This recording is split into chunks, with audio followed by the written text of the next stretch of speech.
भादव मास की शुक्ल पक्ष चतुर्थी को अगर किसी कारणवश जाने अनजाने में चंद्रमा का दर्शन हो जाए तो चंद्र दोष निवारण के लिए हमें श्यामंतक मणि की कथा सुननी चाहिए, जो श्रीमद् भागवत महापुराण में विस्तार से वर्णन है।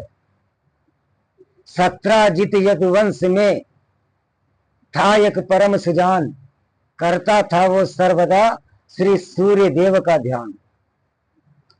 सत्राजित सूर्य देव का बहुत बड़ा भक्त था और एक दिन श्री सूर्य देव प्रसन्न होकर प्रकट हुए और उसे एक मणि उपहार में दिए।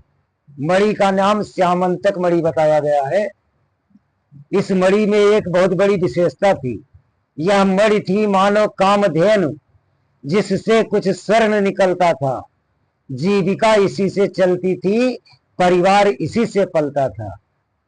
यह मणि रोज प्रतिदिन कुछ ना कुछ सोना उगलती थी और सत्राजित इसी से अमीर आदमी बन गया और उसे अहंकार हो गया। और भगवान का एक नाम है गर्भहारी। एक दिन सत्राजित का भाई प्रसेन वह मणि लेकर जंगल की ओर चला गया और प्रसेन को एक शेर मारकर खा गया और मणि के चोरी का आरोप भगवान श्री कृष्ण पर लगा और प्रसेन के कत्ल का भी आरोप भगवान श्री कृष्ण पर लगा, क्योंकि उन्होंने उस दिन चंद्रमा का दर्शन कर लिया था। और सत्य क्या है, उस सत्य को साबित करने के लिए भगवान श्री कृष्ण आगे बढ़े और जामवंत से, जो त्रेता युग के हैं, भयंकर युद्ध हुआ। क्यों? क्योंकि विदा होते समय जामवंत ने वरदान मांगा था भगवान श्री राम से कि प्रभु, मैं लंका में इतने दिन युद्ध किया लेकिन मैं आज तक थका नहीं, हारा नहीं किसी से, मैं युद्ध करना चाहता हूं। और दूसरी, मैं अपनी बेटी का विवाह आपके साथ करना चाहता हूं। तो भगवान श्री राम ने वचन दे दिया कि ठीक है, तुम ये काम करो,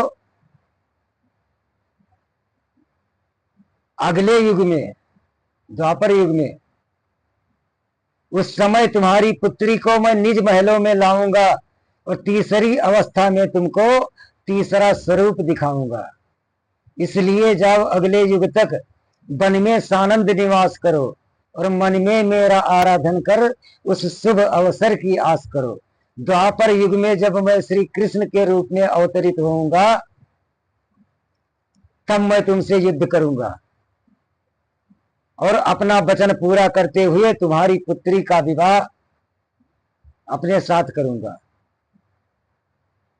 और मर्यादा का पालन करते हुए प्रभु श्री राम ने श्री कृष्ण के रूप में जामवंत से युद्ध किया और परिचय होने पर जामवंत ने अपनी बेटी जामवंती का विवाह भगवान श्री कृष्ण के साथ किया। और जब सच्चाई का पता चला कि प्रसेन को सिंह ने खाया है, तो सत्राजित ने क्षमा मांगते हुए भगवान श्री कृष्ण के साथ अपनी बेटी सत्यभामा का विवाह कर दिया। ये कथा श्यामंतक मणि की विस्तार पूर्वक पढ़ें अथवा सुने। चंद्र दोष निवारण से मुक्ति मिल जाएगी, कोई कलंक नहीं लगेगा, कोई दोष नहीं लगेगा।